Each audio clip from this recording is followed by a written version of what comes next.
Youth and Spouse Selection. Introduction by Ali Akbar Mazahiri. Look at the youth standing upon the origin of a new way with their hopes, abundant aspirations and hearts full of love and commotion. With the idea to move towards an independent and responsible life, they confront two important decisions, two vital obstacles, two lofty peaks, and two big selections.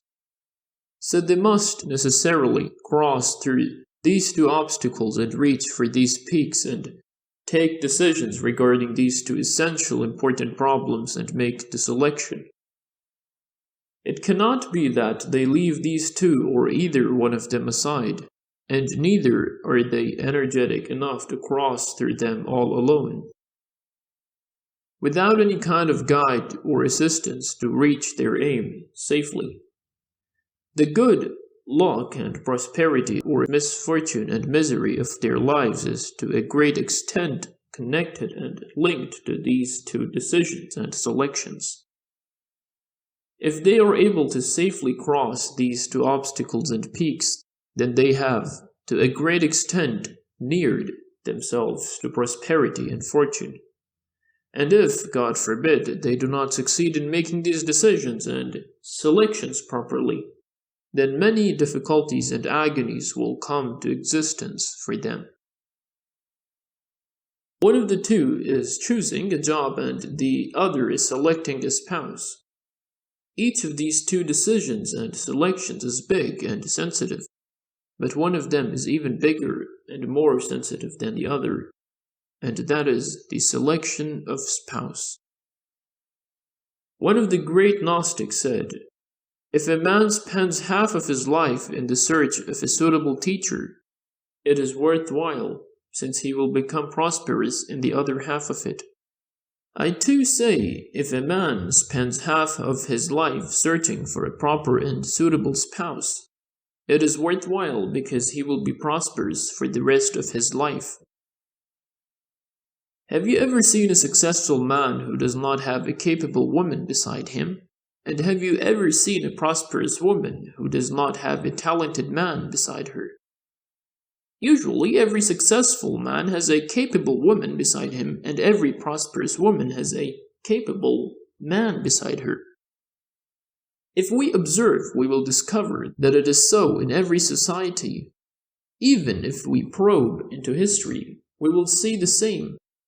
For example, Ibrahim, peace be upon him, has Hajar beside him, while Musa, peace be upon him, has Sephora at his back. Isa, Jesus, peace be upon him, has his mother Maryam at his side, and Muhammad, peace be upon him, has Khadija, peace be upon her, beside him. We find Zahra, peace be upon her, beside Ali, peace be upon him, whilst Imam Hussein, peace be upon him, Imam Hussein and Imam Sajjad, peace be upon him, have Zainab, peace be upon her, beside them. And similarly, beside all the scholars, thinkers, inventors, and reformers, we usually observe capable, gifted women as their wives, mothers, or sisters.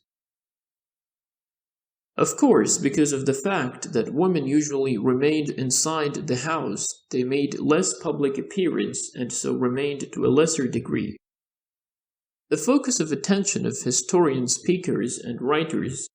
As a result, they glittered less.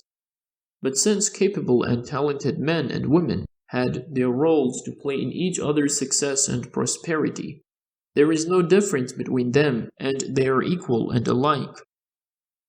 We can even go to the extent to say that the role of women in the success of men has been more than the role of men in the prosperity of women. Because woman is the axis and basis of life and the family, and if this axis becomes anguished, disturbed, and unbalanced, the foundation of this life will become turbulent and weak. It is very difficult for men to succeed in a shaky and turbulent life, but if the woman is talented and capable, the man will ascend to heaven from her lap. And likewise, The capability and talent of each sex has an effect on the prosperity of the other, whereas the incapability, inefficiency, and inferiority of each one have their effect upon the fate of the other. An inferior, abject, ill-mannered, and faithless woman destroys the life of a man and makes him sit upon the dust of abjectness and shame. And a base, mean, characterless, and faithless man will push the woman towards misfortune, a bleak life, and psychological and spiritual diseases. The Prophet, peace be upon him, prays to Allah about the bad spouse, saying, O Allah, I take refuge in you from a wife who makes me old before my old age reaches me.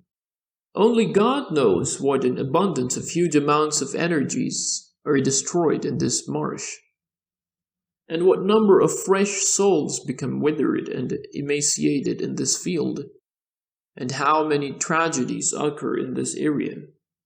Woe to the man who is an evil and bad woman, and woe to the woman who becomes entangled with a vile and impure man.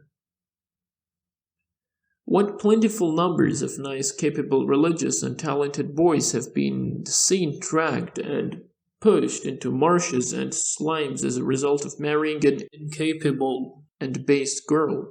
And how many good, nice, capable, modest, beautiful, and spirited girls with good tastes and talents have been pushed into a cesspool as an effect of marrying an incapable, faithless, illogical, and selfish boy and being totally destroyed.